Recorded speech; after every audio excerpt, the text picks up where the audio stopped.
thank you very much and welcome to all of you to our workshop today. It's all about Berliner Weiße.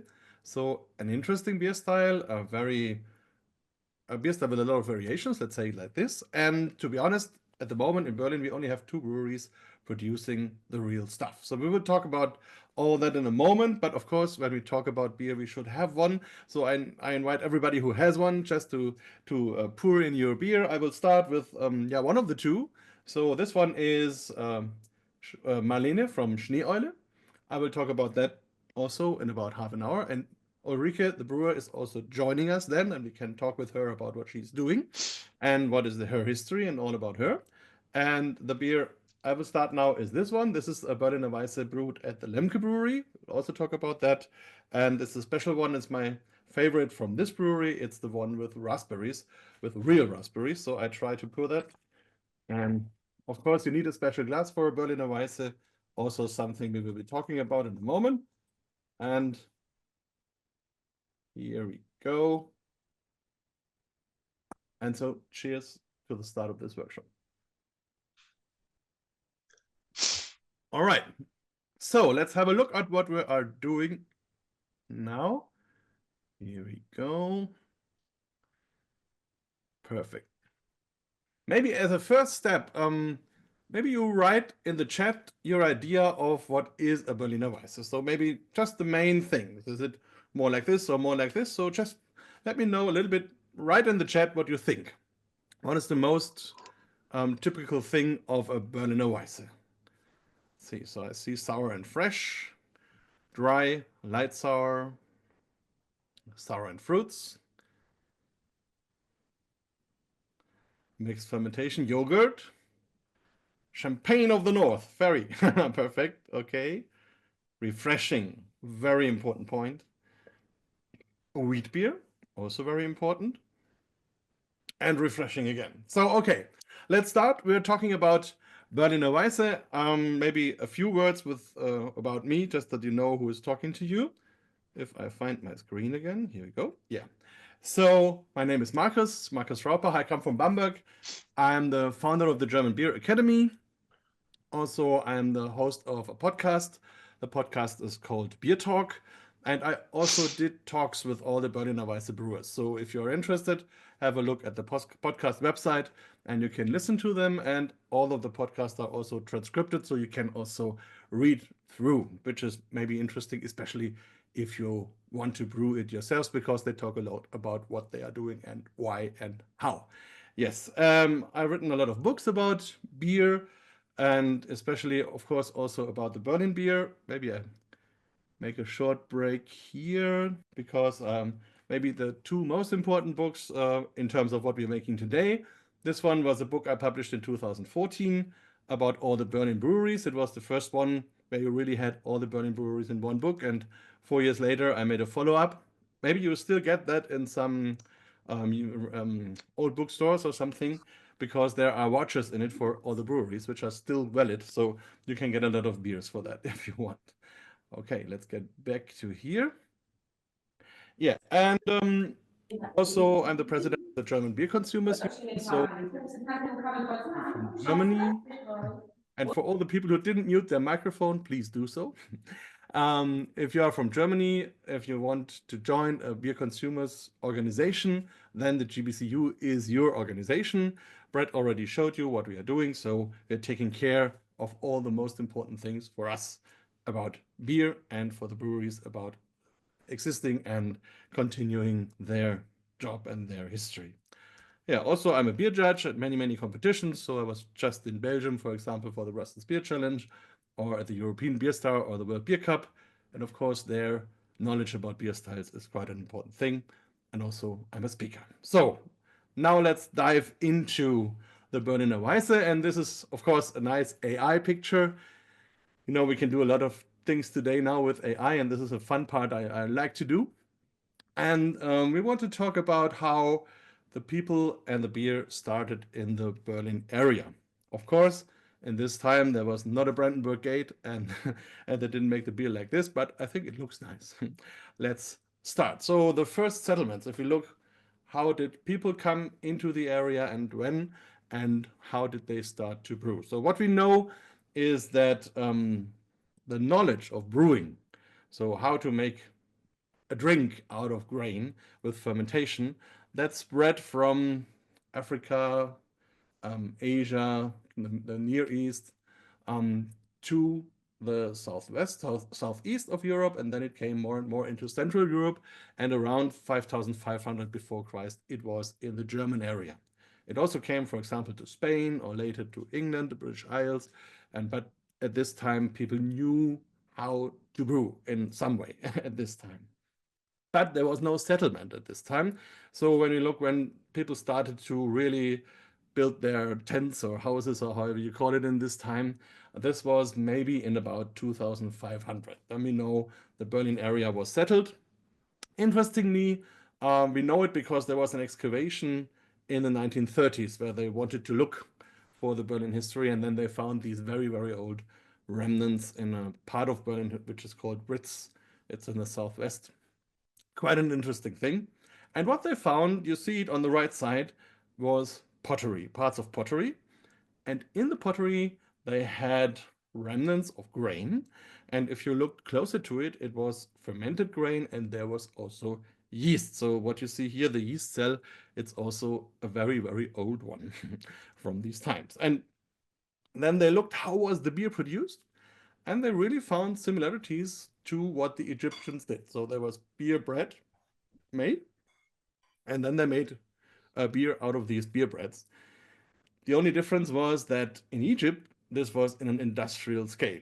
So we know, for example, in the city of Abydos, a bit south of Cairo, they had a brewery in this time which produced about 40,000 hectoliters of beer a year, which is in modern times still quite a big brewery. And these people here in Berlin, they only produced for their personal consumption.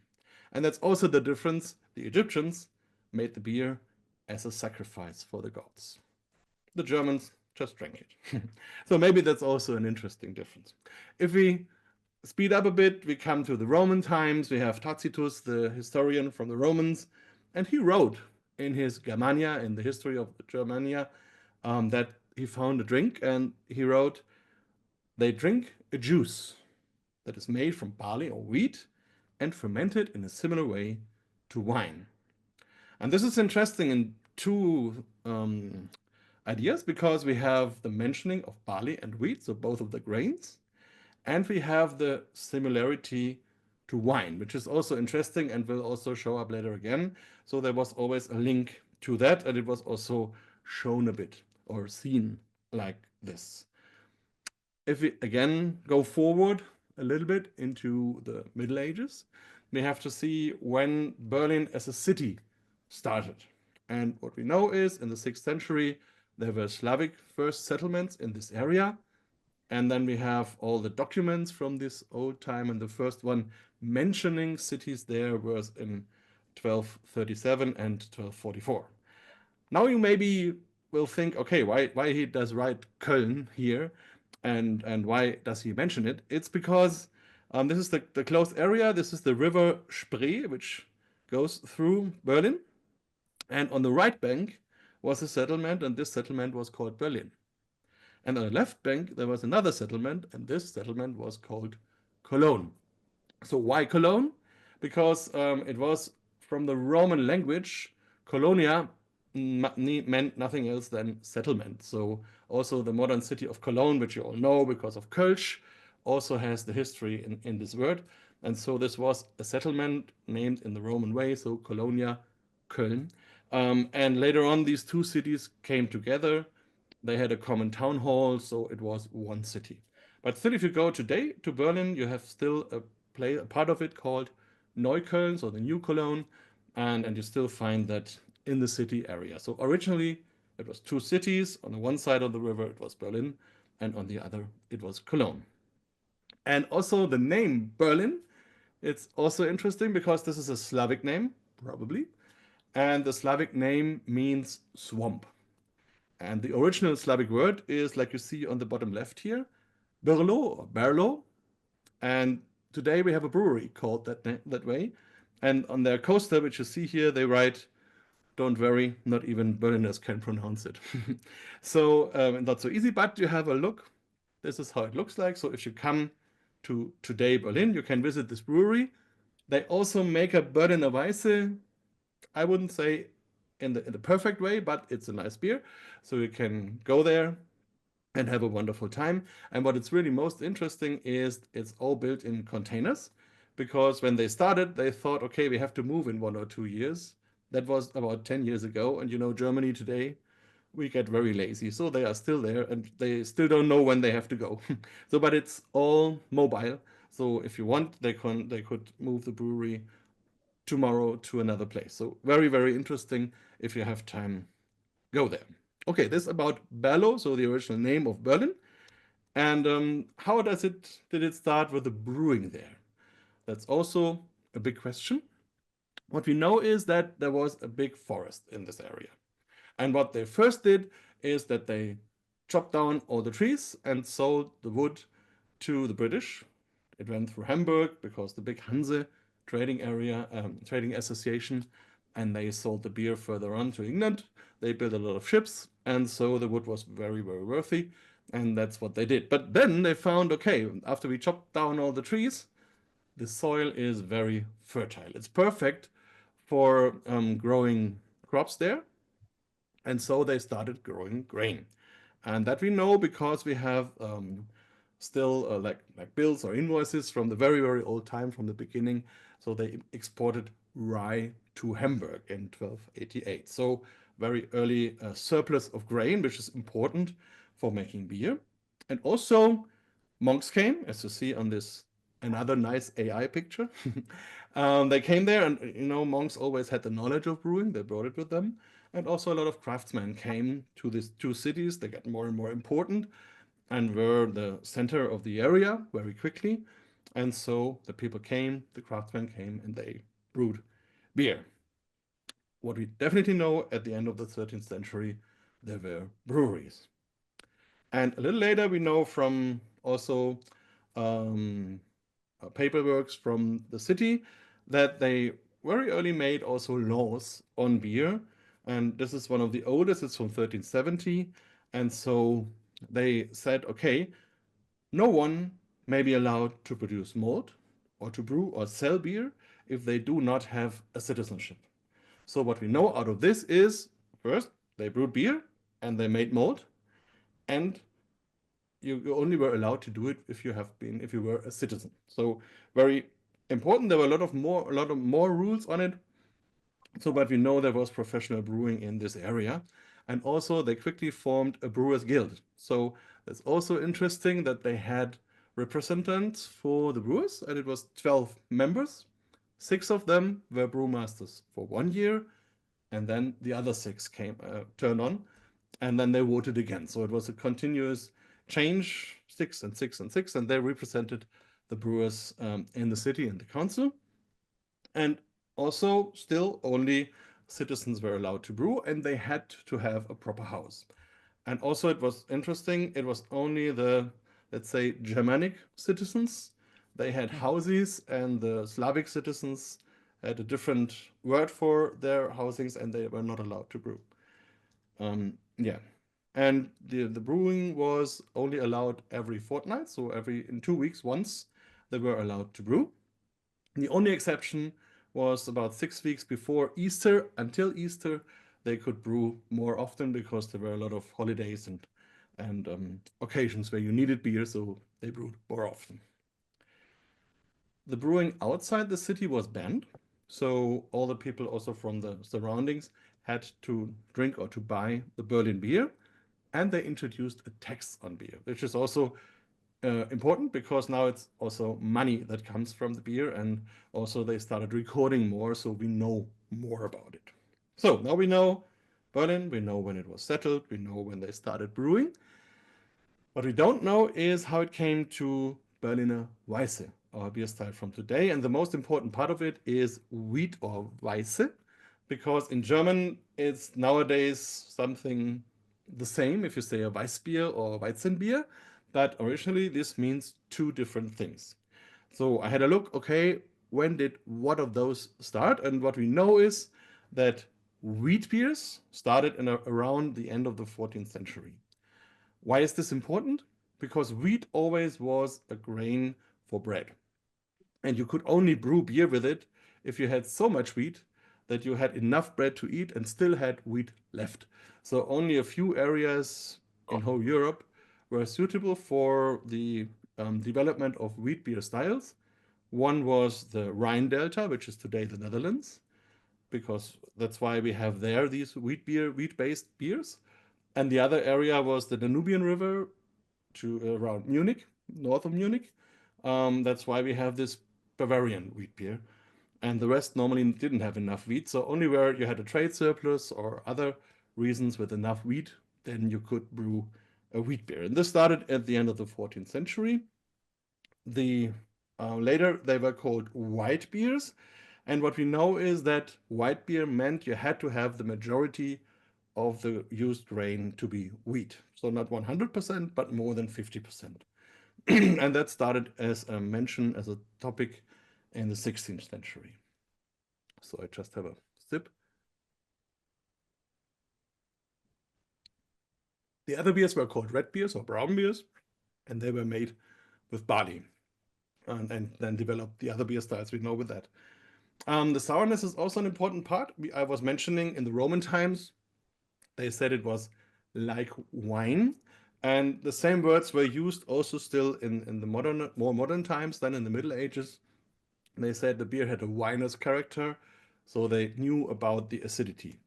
But it was not that the brewers said, I want to make a sour beer. So they made their normal beer, but it turned sour very, very quickly. So that was the problem in general in these days. Beers didn't last very long. And so the sourness came quite quickly, but it didn't get too high in these wheat beers.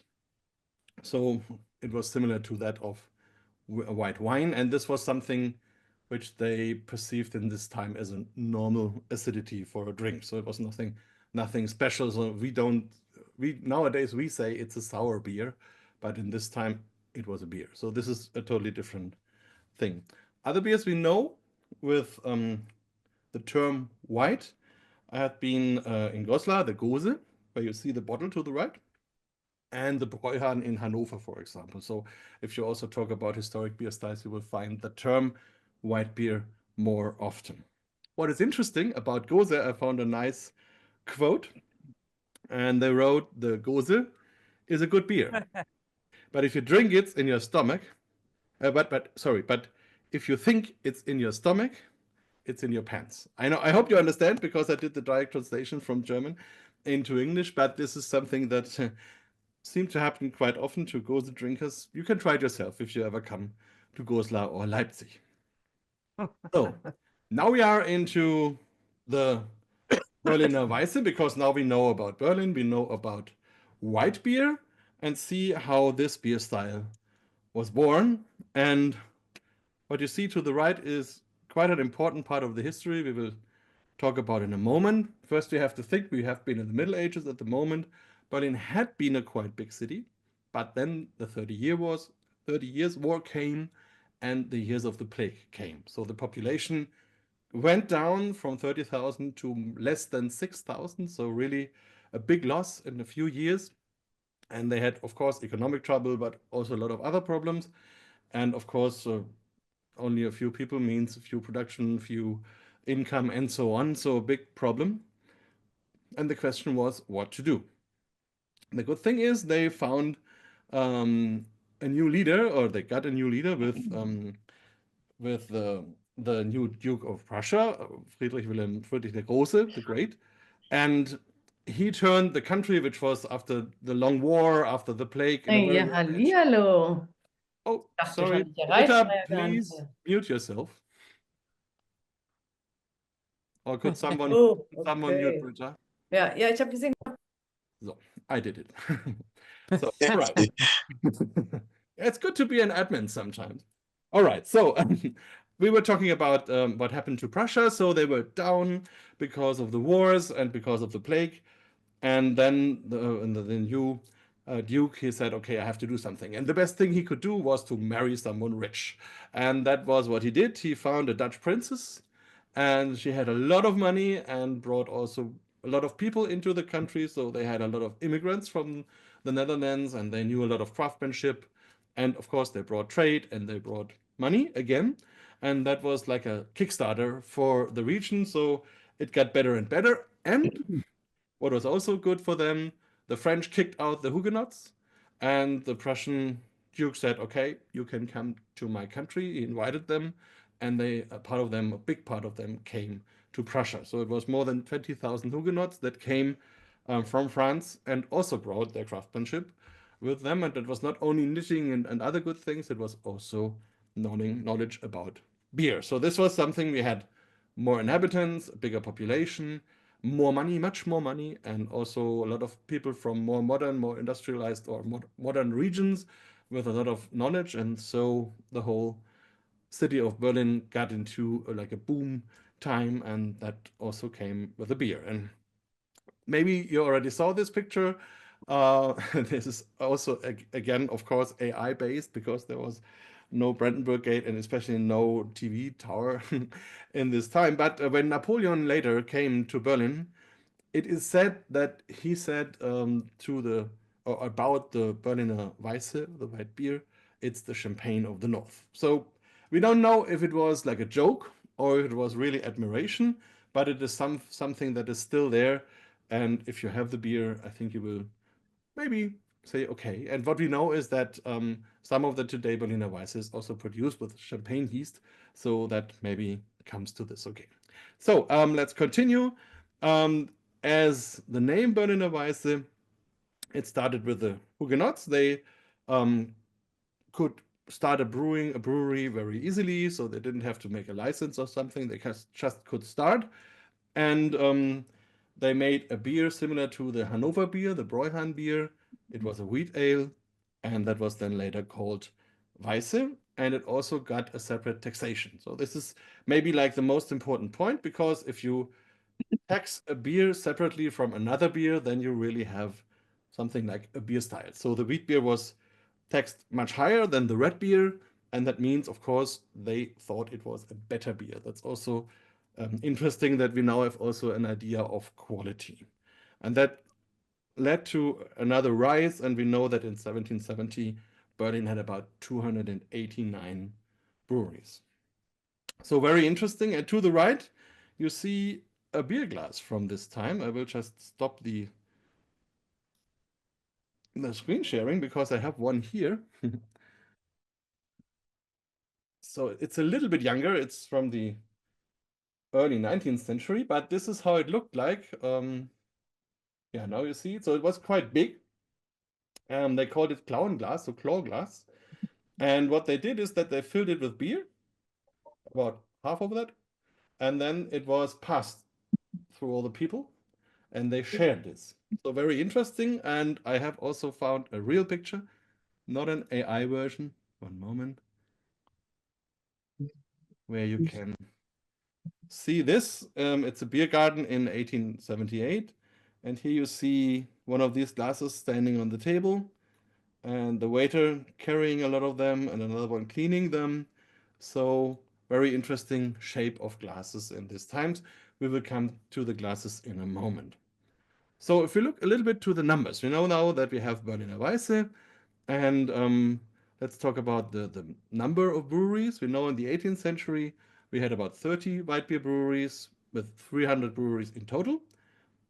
And then it came to the heydays in the early 19th century.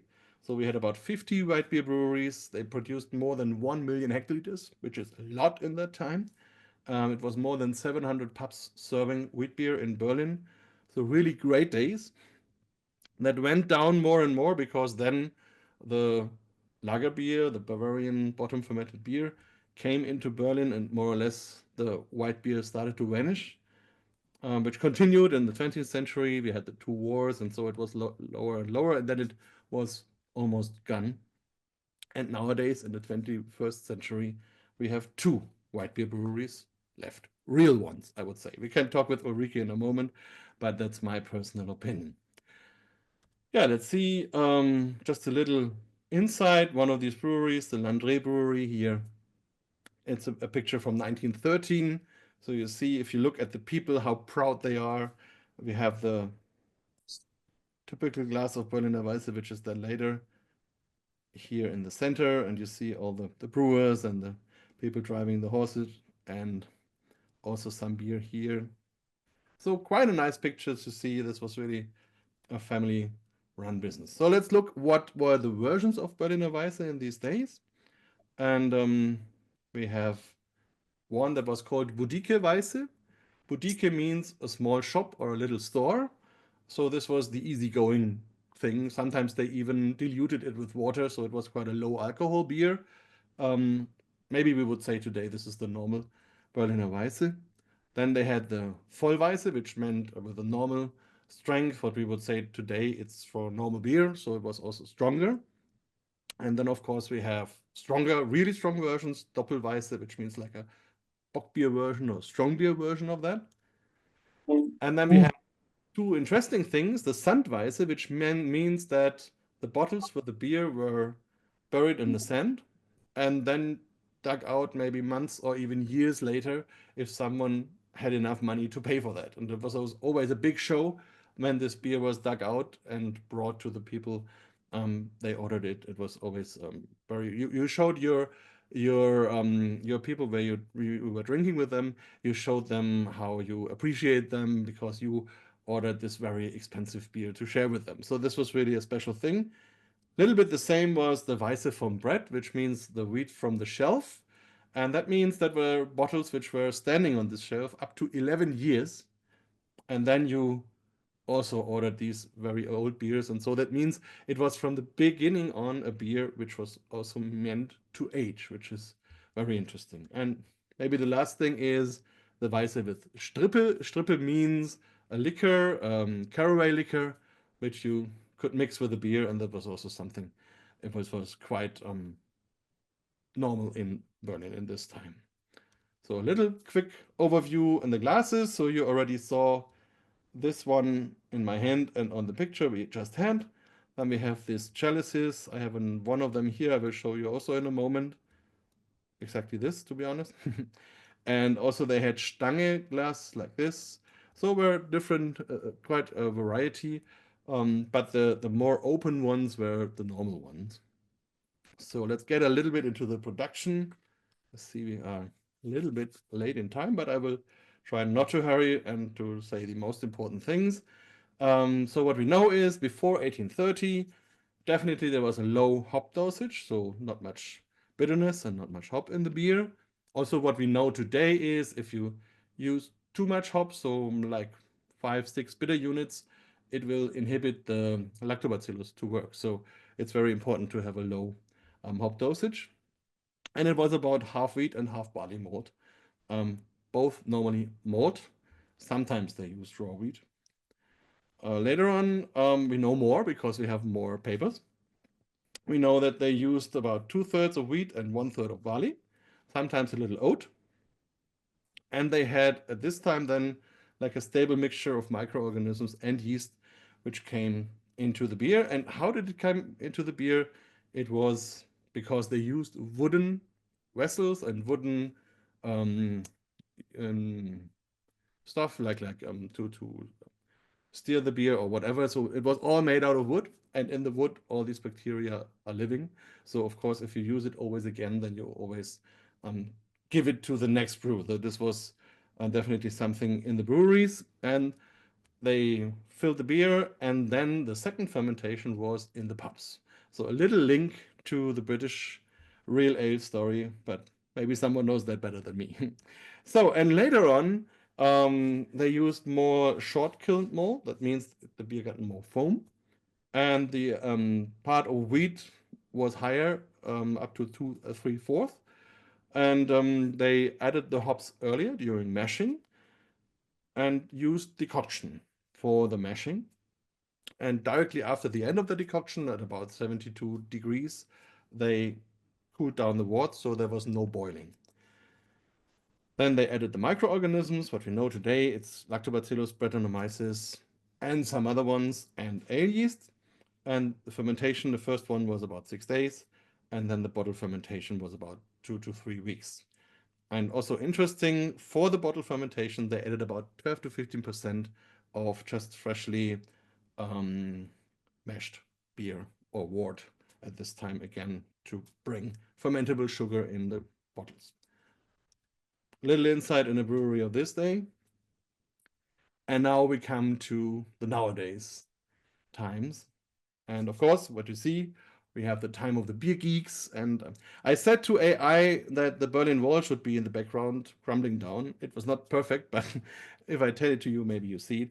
And of course, you see the modern beer drinkers enjoying the beer. And yeah, the story begins with a guy, his name was Andreas Bock. He was a professional hacker who learned to brew Belgium. He attended a conference in Belgium, and they had as a side program, they had a brewing course, and he just said, okay, let's do it. And so he learned how to brew. That was interesting for him. And later on, he started to brew in his own kitchen and thought about Berlin and the Berlin beers. And then he found an old bottle of the Wilner Brewery in Berlin from the early 1980s. And he managed it to reactivate the microorganisms and started to brew Berliner Weiße again. That was around 2013. So it was on a very small scale. He then started also crowdfunding, and a very interesting story, but I have to make it short today. Then the landlord terminated the lease and he had to leave. But he met someone. He met Ulrike Genz. We will have her later on here. And so she was studying at the VLB. She can talk more about this later. She met Andreas and took over his idea and also the microorganisms, also with what she knew. And then she founded the Schneeeule, her business today. And that is now also, there's a salon, a beer pub in Berlin where you can enjoy her wonderful beers and yeah, enjoy the Berlin beer culture in a wonderful way. So we'll have that in a moment with herself. Just a quick overview. These are some of the beers she does. Of course, I love all of them. To be honest, my most favorite is the Hot Ermi, which is a Berliner Weisse with ginger and chili peppers. So very, very spicy. But all the others are wonderful. So if you have the opportunity, try that. So we will talk with her about in a moment. The other guy, so she's one of the two Berlin breweries doing Berliner Weisse in a real way today. The other guy is Oliver Lemke. He, I would say, it was the first German craft brewer. He started in 1999 with his brew house. Today he has 3 breweries, 4 pubs, and he started with Berliner Weisse in 2017, also in cooperation with the VLB, and also did experiments with fruits and wood and spices, and also does a strong version. I have a bottle here I'll show you later with Louise, which is, let's say, like a bock beer version of the beer. Also a very interesting thing. So here you see some of what he does. So, and before we now talk to Ulrike, I will show you a quick look into the Lemke Brewery, and then I will hand over or talk with Ulrike. I hope you get the sound. I will start the video. Now you will be in the Lemke Brewery. At first you see Oliver Lemke, the founder, and then you see his brewmaster, Bastian. Berlin hat ja nicht so viele kulinarische Köstlichkeiten, ja, das Eisbein oder die Currywurst, und die Berliner Weiße ist aber dann doch ein Vertreter. Zur Hochzeit gab es in Berlin über 100 Brauereien, die nur Berliner Weiße gemacht haben. Ist mit der Stadt verbandelt als stadttypisches Getränk. Ist leider so ein bisschen in Vergessenheit geraten. Die Großbrauereien haben eigentlich die klassische Berliner Weiße als Mischgärung aufgehört mit der Produktion, und so dass sie eigentlich quasi tot war. Und das ist natürlich schade, weil es Berlin-typisch ist und weil es unfassbar interessant ist. Und jetzt gibt es eben neben uns noch ein paar andere auch, die dieses Thema wiederbeleben im Endeffekt in den letzten 5, 6, 7 Jahren. Die Berliner Weiße ist eine Mischgärung. So, und was wir heute kennen aus der Brauerei, normalerweise, ich habe einen definierten Hefestamm, mit dem vergäre ich meine Würze. Das funktioniert halt nicht, weil ich eine Mischgärung habe. Und wir haben in unserer Forschung festgestellt, dass das vielfach angewendete Prinzip, dass du nacheinander die Organismen verwendest, dass das nicht funktioniert. Das funktioniert alles nur, und liefert ein komplexes Geschmackserlebnis, wenn die Mikroorganismen alle miteinander aktiv sind. Also wenn das, was der eine ausscheidet, frisst der andere quasi wieder. So, das heißt, du stehst vor der Herausforderung. Erstmal musst du Mikroorganismen finden, die überhaupt geeignet sind. So, und dann haben wir gesagt, okay, was brauchst du, um das Ziel, den Champagner des Nordens, zu erreichen? Also du brauchst eine Hefe, klar, für Alkoholproduktion und CO2 und viele, viele andere Dinge. So, du brauchst ein Lacto für die Säure, klar, der möglichst dann auch viel Milchsäure macht und wenig Essigsäure. Dann brauchst du ein Brett, weil für Komplexität, Stichwort Pferdedecke, sollte der noch mit drin sein. Und für die Nachgärung haben wir irgendwie noch festgestellt, dass eine Champagnerhefe sehr schön funktioniert. Das Hauptthema ist eben in der Berliner Weiße, welche Mikroorganismen in welcher Kombination. Und Anstellverhältnis kommt dann noch. Ja? Also wenn ich jetzt mich entscheide, was wir herausgefunden haben, dass die nur gemeinsam agieren können, dann muss es nicht notwendigerweise so sein, dass sie alle in der gleichen Zellzahl losgelassen werden auf die Würze. Sondern man muss dann eben schauen, welche Anstellverhältnisse sind ideal. Also es zeigt so ein bisschen die Komplexität des Ganzen. Und funktioniert es bei uns so, dass die drei für die Hauptgärung verantwortlichen Mikroorganismen, die haben wir in 3 kleinen Fermentern, wo sie vor sich hin leben. Daraus zieht man dann, wenn man anstellen möchte, in der Zellzahl oder dem Anstellverhältnis, wie wir es herausgefunden haben, zieht man sich die erforderlichen Mengen und stellt seinen Würze an. Oh, hallo, willkommen bei Lemke. Hier ist unser Sudhaus, wo wir die Weiße für Amerika produzieren. Hier als erstes wird das Malz gemeischt, das heißt, wir verwandeln Stärke in vergärbare Zucker um. Und wenn das quasi alles erfolgt ist, wird die Maische in den Diameter nicht umgepumpt. Hier haben wir einen Sieb am Boden, wo sämtliche Schalenreste und auch Eiweißstoffe aufgefangen werden und wir die Würze vom Treber trennen. Wo wir dann ca. 20 Minuten kochen, da wir hier wenig Hopfen dazugeben, bis gar keinen. Die Maische nur quasi einmal kurz abgetötet und dann geht es über den Weiße hier im Keller. Hier stehen unsere 3 Fermenter, die wir alle 3 Mikroorganismen Sorten rein vergären, um dann später den Zutaten der gleichen Menge noch zuzugeben, um eine gleichwertige Qualität zu erhalten. Die Weiße wird hier offen vergoren und nach ca. 3 Tagen in den Lagerkeller. Machen wir uns eine Himbeerweise, so benutzen wir keinen Mousse und keinen Sirup, sondern benutzen richtige Früchte, die jetzt als Teilschutz zu uns kommen. Dadurch haben wir den Vorteil, dass wir eine größere Oberfläche haben und so mehr Farbe und mehr Geschmack ins Bier übergehen. Nach der Gärung werden unsere Weiße dann hier in liegenden Tanks geschlaucht, wo sie dann zu Ende gärt, über den täglichen pH-Wert und den Vergärungsgrad testen. Im perfekten Moment abzuwarten, wann dann die Kühlung kommt und auch, wann dann abgefüllt wird auf Flasche oder auf Fass. Am besten aber, man kontrolliert das natürlich alles noch sensorisch.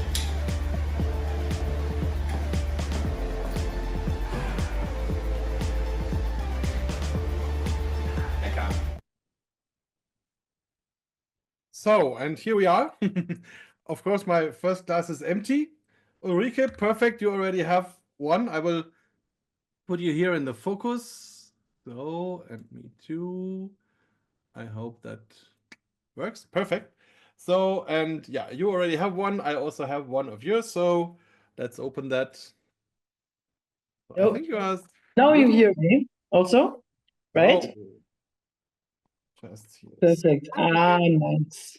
Of course, you can ask all your questions in a moment, but first, Ulrike, let's say cheers with your wonderful beer. Cheers. Cheers. Just a minute. A little bit of strippe, huh? Mm-hmm. You turn on the volume, okay? Perfect. And of course, Yeah, with strippe, it works better as sour it is. That's right, yeah. But More sour, more strippe. And I did something very bad, maybe because I used a glass of Schulz, but I just wanted to also have the old story a little bit because it's an old glass of that brewery. You have the proper one, of course, for your beers. So perfect. So maybe first of all, it's great that you are here. It's wonderful, and thank you, of course, for what you do for your beers, for all your effort and everything. And maybe you give us a little introduction, maybe what I forgot. And also, I know you did a crowdfunding some months ago. So how is it with your business at the moment? Is it going on, and are you strong? Let us know. Yeah, Berliner Weiße is still niche, yeah, a little bit sourish and also wild, yeah, with Brettanomyces in the craft beer scene, kind of. But it's one of the oldest beer styles, and so this is what I want to keep and save for the next generations also. And yeah, but it's a lot of work, of course. And in the moment, it's a business. Everybody knows it, not that good.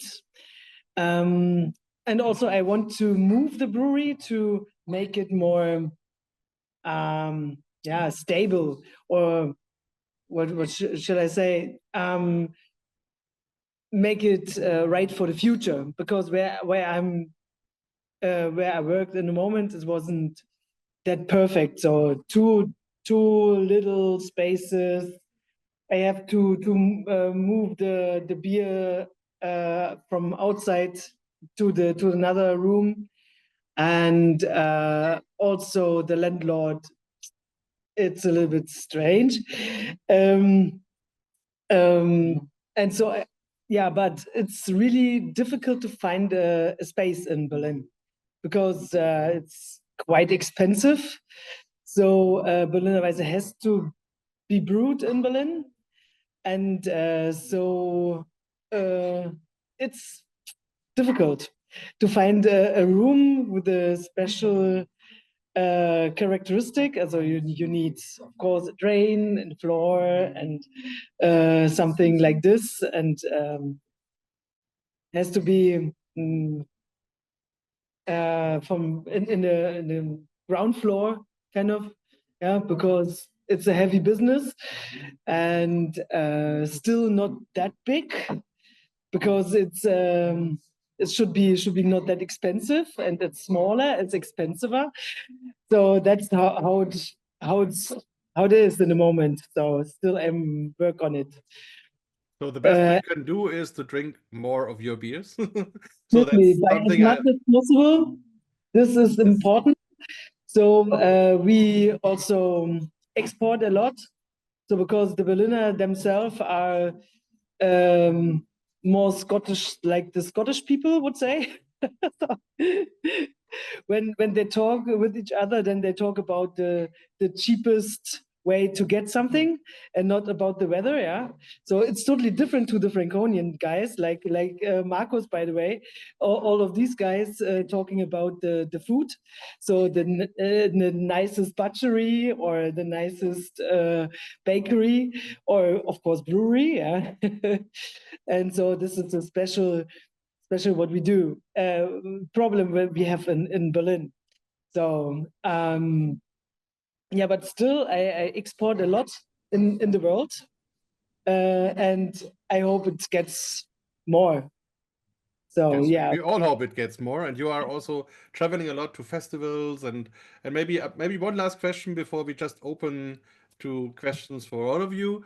When you travel so much and you have your beer on all these festivals, what are the reactions of the people? So do they immediately like your beer, or do they sometimes look strange, or what is the typical reaction to it? yeah. Usually, so when I'm in festivals in Germany, they are mostly so. They drink lagers, yeah, lagers, not sour beers, and so they are quite shocked when they drink the first time Berliner Weisse. So, oh, this is not right. I think it's something went wrong with the beer. So, no, it should be like this because it's Berliner Weisse. So, but when I'm international festivals, they know sour beers, because in the craft beer scene in somewhere else, it's much bigger than in Germany, and so they know Gose, they know kettle sours, they know kettle sours. Yeah, they know Goose also sometimes, and so I don't have to keep to force them to try this. Yeah, sometimes also like in Mexico, the people are used to drink or have sour stuff. Yeah, they have to everything a little bit of lemon. Yeah, so and yeah, also when the weather is hot, then it's much more nice to drink a Berliner Weiße than a strong IPA or so it's different in different areas in the world, but often they like it because it's an easy going drink. Mostly also the brewers like it because it's not that strong. Yeah, they exactly like it because the reason for this reason I start brewing it, because it's not that strong beer and it's easy drinkable, and on the same time it's also well balanced and interesting. And what's also interesting is that the chefs of restaurants like it because it's interesting taste, so similar than wine, but not exactly. And they also love it often. Yes, and there is carbonation, and also Yeah, maybe exactly. one last important thing, because I also said in the presentation, the real Berliner Weisses. So what you normally get internationally is something just kettle sour or lactobacillus. But Yes. the most important thing for the real stuff is that you have at least Brettanomyces, but maybe also other microorganisms in the beer, and that also makes it interesting if you age it. So very important topic. We have a question in the chat, for example. If you have your selection, what bottle would you recommend to start with? So what of your beers would be good for someone who wants to start with the beer style? Which one? Also my beers. Yeah, From your definitely. beers, You have to have at first when someone come in my bar, I recommend first Marlene. Of course, we have it from tap, so it's a quite young one. So exactly. So by the way, when it's aged, then it calls Dietrich. So you will find it with Dietrich. It's the same beer, but aged. So because it's named after Marlene Dietrich. And aged means half a year or how old? Oh, older than a year. So sometimes you're lucky and you get a 2018, 2017 beer sometimes. Yeah, or just from the last year. Could be, depends on.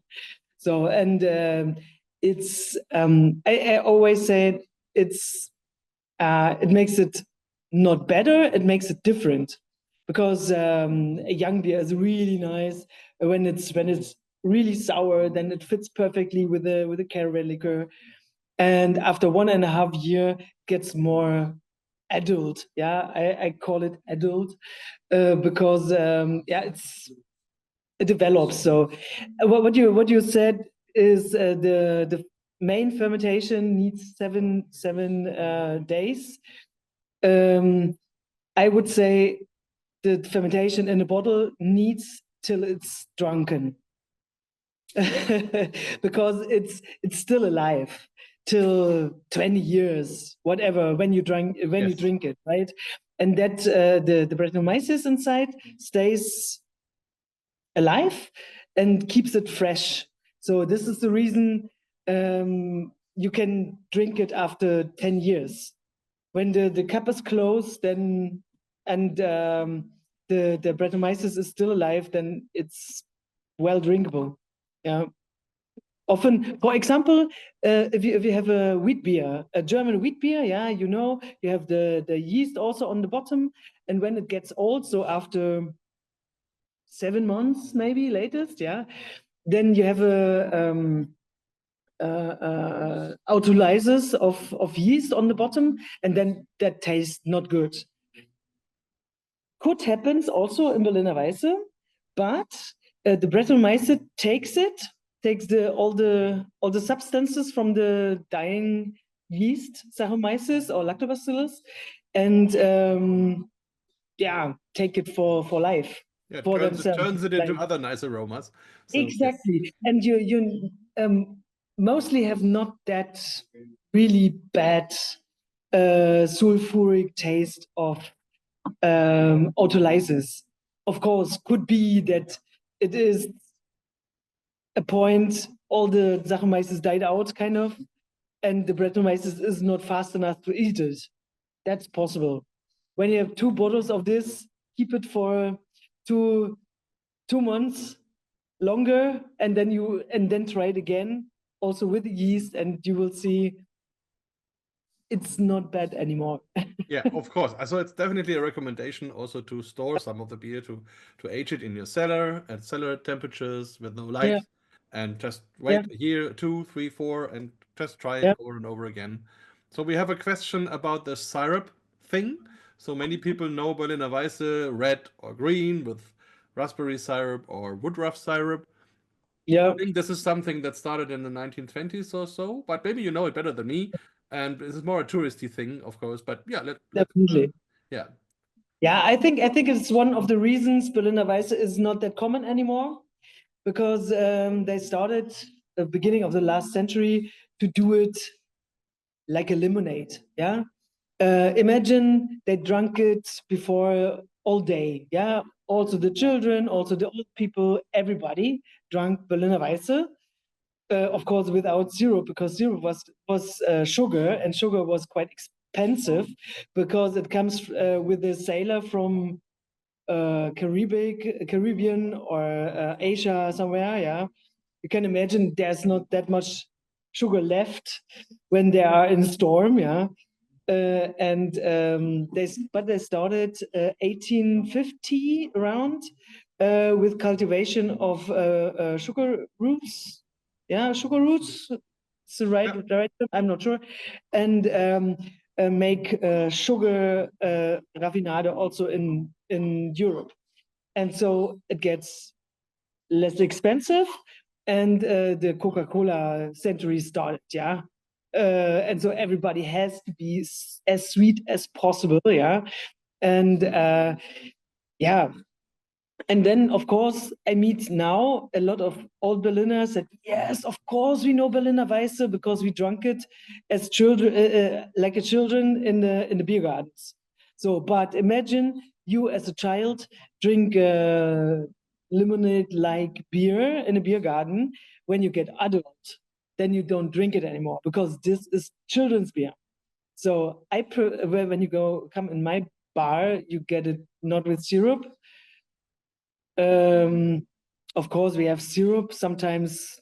Okay, yeah, when they really want it, but usually I recommend it with schnapps, and so we don't sold a whole bottle of syrup in this 4 years the bar exists, and so yeah, it's more for adults, yeah, with schnapps. So in our days, nobody give children even 3% beers or 2% beers, yeah. So even pregnant said, oh no, we have 0.5% of alcohol. We don't want non-alcohol stuff. In beer, it's written on the label. When you buy apple juice, it's not written on it on the label but it could be that it have more than 0.5% alcohol, or kombucha, for example, is also fermentation, right? Could be they have more alcohol than alcohol-free beer. Yes, it's an important topic, but a totally different one for today. Yeah, but definitely. we also talk about that in EBCU a lot. So this could be another reason why to come into one of our consumers organizations to work on that and to talk about that. But back to Berliner Weisse, so it's really that the syrup version is really a touristy thing.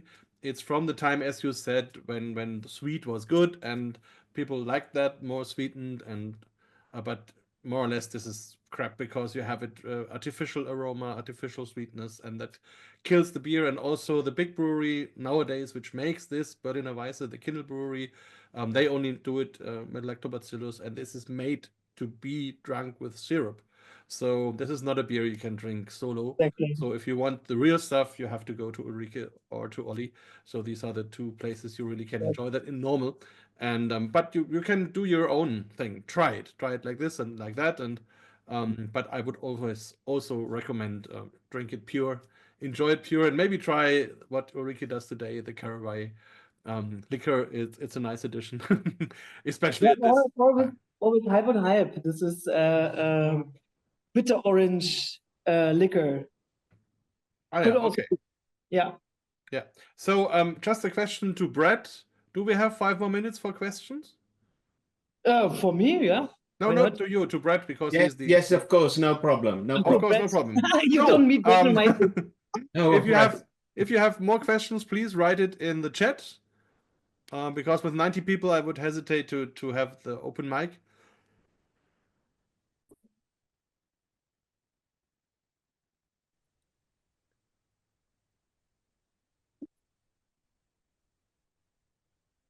So there was one question about blending.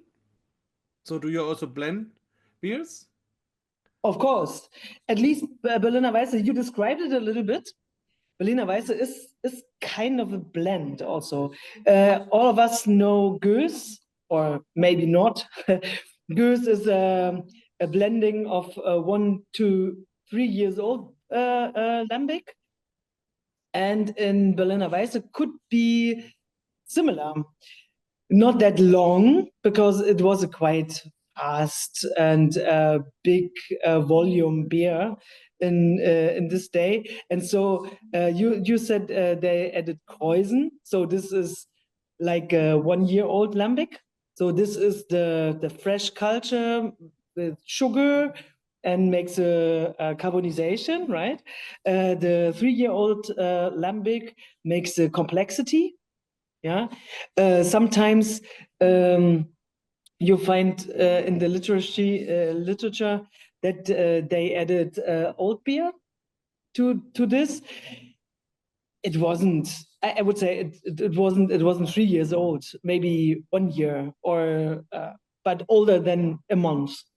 Yeah, and the main beer is the beer from the main fermentation.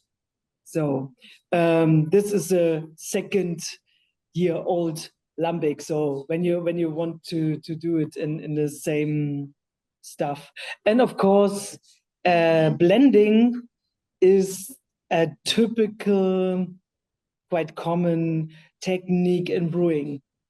Yeah, of course I blend beers. So I blend when I rescue beers. So the old IPAs or old whatever pilsners, then I blend also Berliner Weiße to them, and it makes a good after fermentation. So it makes a different one afterwards, of course. Perfect. So we have another question from Tom from California. Good morning, Tom. He says when he visited Berlin in 2009, it seems to be a ladies' beer, and women drink it from a goblet. Oh yeah, he also had the syrup versions, and when he ordered it at a bar, the waiter seemed confused, and then he got it straight and the syrup aside. So now it's different, because there was a time when they sold the beer from the big brewery already mixed with syrup. But I think these times are gone now too. I'm not sure, but as I said, go for the 2 real ones. It's really the best idea. And also you can go to Ulrike in her beer salon and meet her in person and talk about the Weiße and try it in all the different versions, which is a wonderful thing. And take your time. So maybe you go there at the early afternoon and then you stay there for the rest of your day. So whatever. So Yeah, let's in the have a summer, look. it's possible in the early afternoon. In the moment we start in weekends at 5, so it's not that sunny anymore. Yes. And another question from the brewer, Wolfgang. Hi. Sorry, I misunderstood your first question. In terms of blending, he meant that Oliver Lemke mentioned that he blends the 3 microorganisms like lactobacillus, like Brettanomyces, and the yeast separately and also at the same time and in different proportions. So what do you think about that? Do you do similar things, or what are your experiences? I do similar things. Because we have one problem. We both have one problem. We have no straight and proper mix culture. So not a symbiotic one. that needs 10 years around to develop it. And I'm not sure if he works on it, but we had the first trials was so when we just started with all of the microorganisms that they fight each other and they make off flavors on this reason. And so it's a controlled mix fermentation. I would say Lemke also do a controlled mix fermentation in this part. It's important that they work together somehow, and so they can influence the life of the others. So that's yeah, it's definitely not the really old technique, I would say. It's also much more easier when you have a proper mix culture, because just put it inside, let them go, and ready. And so you have to count this, the cells, or you have to see or to taste. Okay, you need more of this.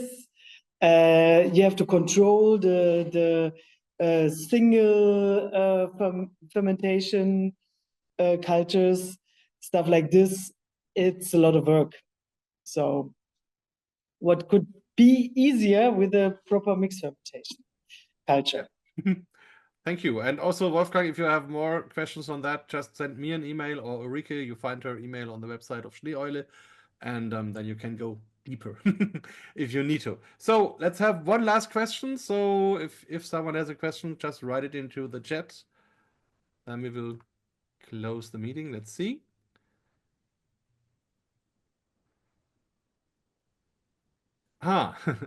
Interesting question from Yo. Is it correctly that you add bread as a dry yeast because you do not have a coolship? So maybe before Ulrike answers, there is no direct connection between a coolship and Brettanomyces. So the coolship was a device. Yes, a coolship was a device to cool down the beer, and it never introduced Brettanomyces. Maybe bread was in the brewery or in wooden parts of the brewery later on, but this is not a connection. It was sometimes the beer educators talk about this in that way, but that's wrong. But it's an interesting question if you have bread as a dry yeast, or do you have a liquid strain, or how do you use it? I'm not a big fan to stress Brettanomyces, because Brettanomyces remember everything. When you dry it, I'm not sure if it starts right working. So, or it needs really long time. I never tried dried yeast. Dried yeast, yeah, Saccharomyces, it's easy, no? But Brettanomyces, no, definitely not. I take it from the bottle. It's a liquid culture in an old bottle. Then it needs time to start working again. And I never dry it. Never. Okay, perfect. So, one moment. It's a good last question from Ferry. Okay. The question is, so many people, especially craft brewers, are nowadays making something they call Berliner Weiße. But as we know now after the workshop, they have to call really... Berliner Weiße style. Yes. But if they are from outside Germany, they can, because in Germany it's a regulation. You are only to have able to call it Berliner Weiße if it's brewed in Berlin. So that's why, for example, there's a brewery in Potsdam which has also a nice Weiße, but cannot call it Berliner Weiße. But the question is, what do you think about all these breweries? Do you see it like an insult, or do you see it like an enrichment, or what do you think about all these breweries making something, calling it Berliner Weiße or Berliner style, Weiße style, which it isn't in fact? Naja, on the one side, I was happy that they do it, because they bring the beer style again to talk about it, and in the head of the people.